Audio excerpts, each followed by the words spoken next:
السلام عليكم ورحمة الله وبركاته.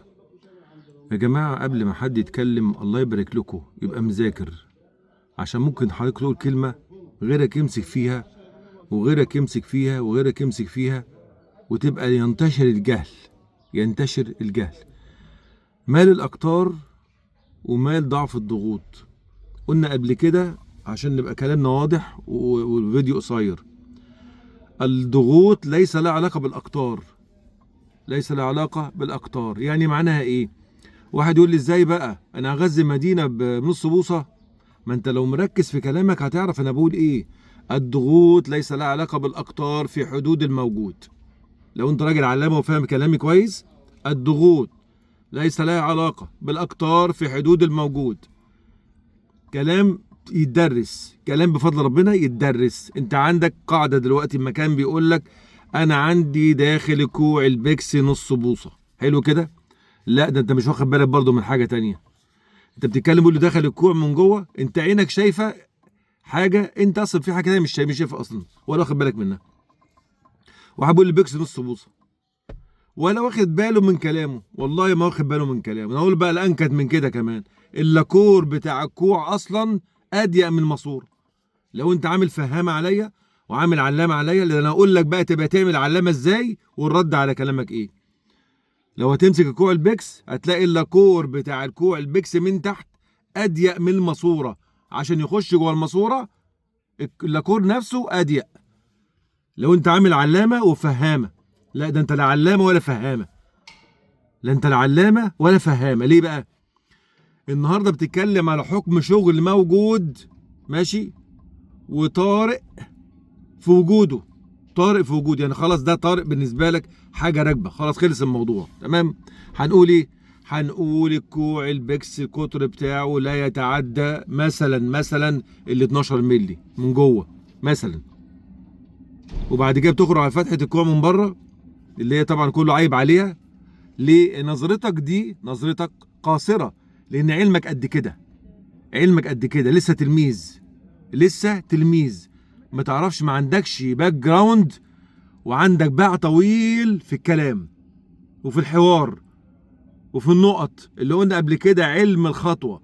ما انت عشان تبقى راجل معلم استاذ كبير تبقى عندك علم اسمه علم الخطوة، اللي موجود في مدارس السامي جد الله بس بفضل ربنا سبحانه وتعالى على مستوى العالم كله.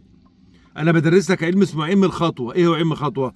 كل خطوة تتكلم عنها، علشان ما تتكلم عن الأخيرة هتكشف نفسك.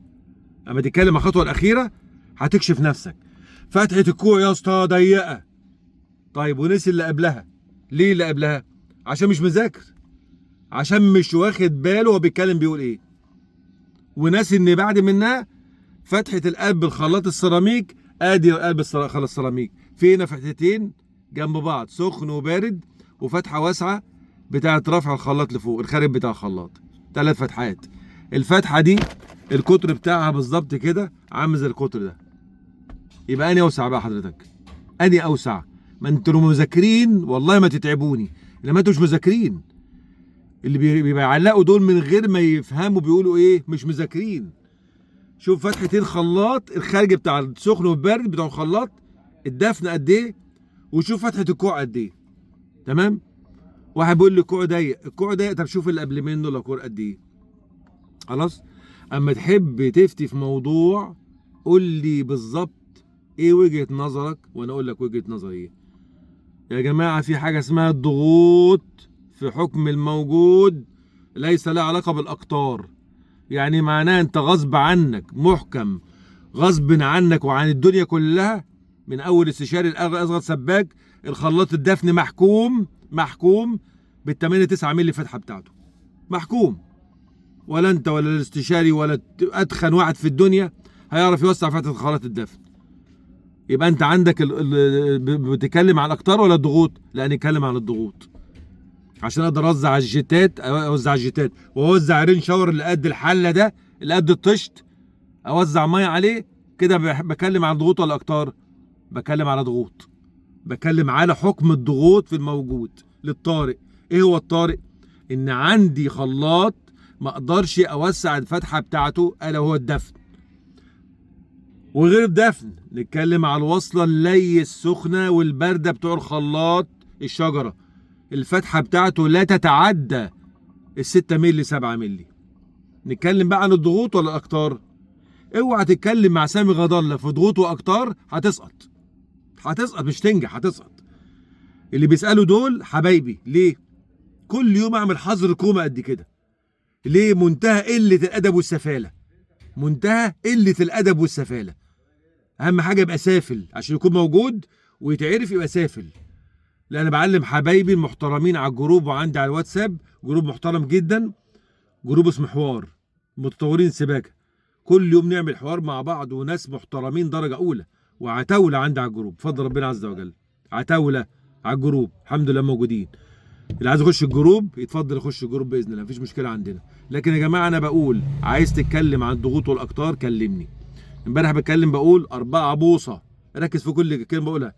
داخل مغذي المبنى 4 بوصه، داخل مغذي المبنى، مدي المبنى والحريق. مدي المبنى، ركز في الكلمه كويس، مدي المبنى والحريق يعني مدي الاثنين. اصبح الحريق منفصل عن ايه؟ عن المبنى. كل الناس اللي مش مذاكره وعندهم علم الهبد، عندهم علم اسمه علم الهبد. خطوط الحريق يا اسطى ما ينفعش تتعمل بولي. طب قول لي بالله عليك، انت قلصت 4 بوصه؟ والله العظيم ما حد فيكم قلص 4 بوصه. اقسم بالله ما حد فيكم يا جداد انتوا قلوظ 4 بوصه بالماشينه الضخمه ام لقم مشاط، ولا واحد. 4 بوصه على المنجله، اقسم بالله 4 بوصه على المنجله كانوا حوالي 7 8 يقفوا عليها عشان يجيبوا سن 4 بوصه. 4 وجاي يقول لي ما ينفعش يا اسطى خط حريق يتعمل بولي. انت بتبقى بتقال واسطه اصلا 3 بوصه 4 بوصه. بتكلم خط الحريق من امتى بيتعمل بولي يا حبيبي؟ خط الحريق الساعه ب 4 بوصه و3 بوصه. تمام؟ ناركم ابيض. وربنا ما يحرمكم الهبد. صلى على سيدنا محمد صلى الله عليه وسلم كتير. السلام عليكم.